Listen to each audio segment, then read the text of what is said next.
এই জিব্বাটা যে এত মজা এত স্বাদ, এজন্য শীতে খাচ্ছি আর এরকম মোটু হয়ে যাচ্ছি। মা এত শীতের মধ্যে কি রান্না বাড়া করতেছো? আজকে রান্না করতেছি বিরিয়ানি। আর শীত মানেই তো ভালো ভালো খাবার, শীত মানেই হচ্ছে যা রান্না করি মুখে সেইটাই মজা লাগে, স্বাদ লাগে। এই জিব্বাটা যে এত মজা এত স্বাদ, শীতে খাচ্ছি আর এরকম মোটু হয়ে যাচ্ছি। আপনারাই একটু কমেন্ট করে বলেন যে আগের থেকে মোটা হয়ে গেছি নাকি। আজকে রান্না করতেছি বিরিয়ানি। দেখাও আমার গাইসদের। বিরিয়ানির চালটা আমি ঝরঝরা করে একটু ভেজে নিচ্ছি যেন বিরিয়ানিটা ঝরঝরা হয়। আর এই যে বিরিয়ানি মশলাটা দিয়ে দিচ্ছি।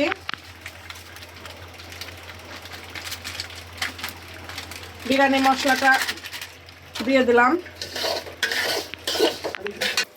জল মেপে দেই না, সবসময় আন্দাজ মতো দেই। তোমার জন্য বিরিয়ানি রান্না করেছি গো, তোমার পছন্দের খাবার। মারার আগে তো মুখ নাড়তেছো। আমার পছন্দের জিনিস আমি তো খাবো। পছন্দের জিনিস খাইতে দিলাম না, খাওয়া শুরু করে দিছো। আর সাথে হচ্ছে মুরগির মাংস ভুনা আর সাথে সালাদ। শীতের সময় এই খাবারগুলো কিন্তু অনেক মজা লাগে, অনেক।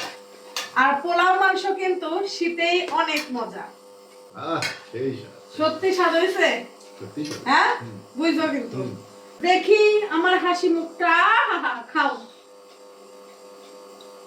দেখি কত স্বাদ হয়েছে, খাও। তুমি খাই দেখো, আমি তো খাই দেখলাম। সত্যি গাইস আজ অনেক মজা হয়েছে রান্নাটা। হয়েছে না? অনেক মজা হয়েছে। আমি একটু তোমারে খাওয়াই দেই। দাও না।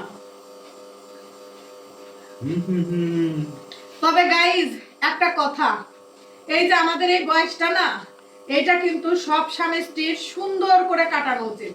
কারণ সামনে আমাদের কিন্তু বয়স হয়ে যাচ্ছে, কে কখন মরে যায়। এটা কিন্তু 100% ঠিক। তাই সব সময় সব স্বামী স্ত্রী এভাবে হাসি খুশি থাকবেন, একটু খাওয়াই দিবেন, একটু রোমান্টিকতা করবেন, তাহলেই বুঝবেন। একটু ভালোবাসা দিলাম। ভালোবাসা আমারে কাঁচা মরিচ দিচ্ছে। তাহলেই বুঝবেন যে সংসারটা অনেক সুখের। এটা হলো ভিটামিন সি। টাকা পয়সাই কিন্তু সংসারে সুখ দিতে পারে না। সংসার সুখে রাখতে হলে টাকা পয়সা দরকার আছে, যতটুকু সংসার চালাতে প্রয়োজন, সচ্ছলতা একটা সংসারে দরকার ততটুকুই প্রয়োজন। আর স্বামী স্ত্রীর হাসি খুশি এই সুন্দর সময়টা, তাই দোয়া করি বা আশীর্বাদ করি সবাই সুন্দর সময় পার করুন আমাদের মতো। আর আমাদের জন্য দোয়া আশীর্বাদ করবেন, আমরা যেন আপনাদের দোয়া বা আশীর্বাদে এরকম সুখে থাকতে পারি। অসাধারণ হয়েছে, দারুণ। অসাধারণ, সাধারণ না অসাধারণ। অসাধারণ হয়েছে। ওয়াও। ঘরের মহিলারা কখন খুশি হয় জানো?